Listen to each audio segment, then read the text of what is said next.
माणिकराव ठाकरे यांनी शनिवारी घेतली आहे। त्यानंतर त्यांनी पत्रकारांशी बोलताना दंगलीत नुकसान झालेल्यांना नुकसान भरपाई देण्याची मागणी केली। यावेळी माणिकराव ठाकरे म्हणाले की मलकापूरमध्ये गेल्या काही दिवसांपूर्वी दंगल झाली। या दंगलीत शासकीय मालमत्तेसह नागरिकांच्या वैयक्तिक मालमत्तेचीही हानी झाली। याची नुकसान भरपाई त्यांना मिळायला हवी। यामध्ये समाज विघातक जे घटक आहेत त्यांचा याच्यामध्ये पूर्णपणे हात आहे।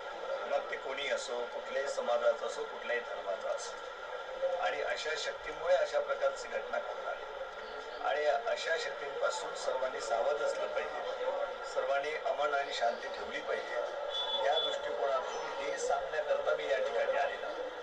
त्यामुळे कोणत्याही चुकीच्या लोकांवर अन्याय होऊ नये। पोलीस अधिकाऱ्यांकडनं सुद्धा त्यांनी सुद्धा जे कोणी याच्यामध्ये दोषी असतील, जे जबाबदार असतील त्यांच्यावर कारवाई व्हायला पाहिजे। बिगर दोषी मधले नाही तर एखाद्याने दोष केला पण त्यांच्यासोबत 4 लोकांना सुद्धा जे शिक्षा देण्याचा प्रकार असतो तो थांबवला गेला पाहिजे, हा सांगण्यात होता। या दंगलीसाठी जे कोणी दोषी असतील त्यांच्यावर कडक कारवाई होण्याची आवश्यकता आहे।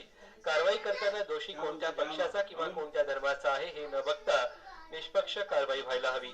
तसंच या प्रकरणी काही निर्दोष नागरिकांनाही अटक करण्यात आली आहे।